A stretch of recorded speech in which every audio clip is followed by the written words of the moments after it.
අද චුට්ටක් කාර්යබහුල දවසක්. එතකොට මට බ්‍රේක් එකක් හම්බෙන වෙලාවේ මම හිතුවා කතා කරන්න childhood trauma එකක් කියන්නේ මොකක්ද ඒ සම්බන්ධව. එතකොට ගොඩක් වෙලාවට අපිට childhood trauma එකක් තියෙනවද නැද්ද කියලා දරුවට හොයාගන්න අපහසුයි දෙමාපියන්ට. අපි කොහොමද childhood trauma එකකට ළමයා undergoing යනවද ඒ process එක හරහා යනවද කියලා හොයාගන්න කියලා මම කරුණු 5ක් කියන්න හිතුවා.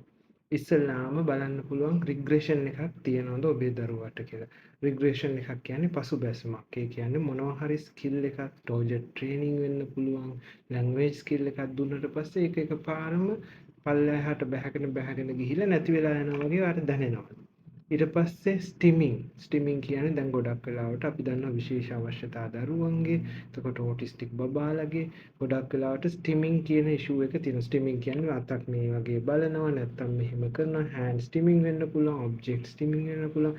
ඒ වගේ විවිධාකාර ස්ටිමින් වර්ග තියෙනවා. ස්ටිමින් වැඩි වෙනවා සාමාන්‍යයෙන් childhood trauma එකක් undergo වෙනකොට දරුවෙක්. ඊළඟ තුන්වෙනි කාරණය තමයි emotional dysregulation එක. ඉමෝෂනල් ඩිස්රෙගියුලේෂන් එක කියන්නේ යාළුවට යාගේ ඉමෝෂන්ස් පාලනය කරගන්න බැහැ. ඒ වෙලාවට ගොඩක් වෙලාවට hina වෙන්න ඕන වෙලාවට අඬනවා, අඬන්න ඕන වෙලාවට hina වෙනවා. ඒක තමයි තුන්වෙනි කාරණේ. ඊට පස්සේ හතරවෙනි කාරණේ තමයි melt down. ඒ කියන්නේ ලොකු දැඟලිල්ලක් තියලා එකපාරම කෑ ගහලා ඒ කියන්නේ ටැන්ට්‍රම් එකක් ත්‍රෝ කරනවා. ඒ වගේ දේවල් වැඩි වෙනවා. එතකොට මෙල්ට් ඩවුන්ස් වැඩි වෙනවා තමයි හතරවෙනි කාරණේ.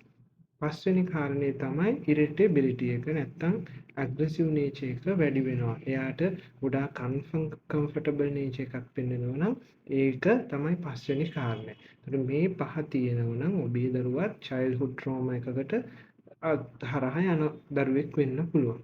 එතකොට අපි ඊළඟට බලමු childhood trauma එකක් යන හින්දා මොකද වෙන්නේ කියලා.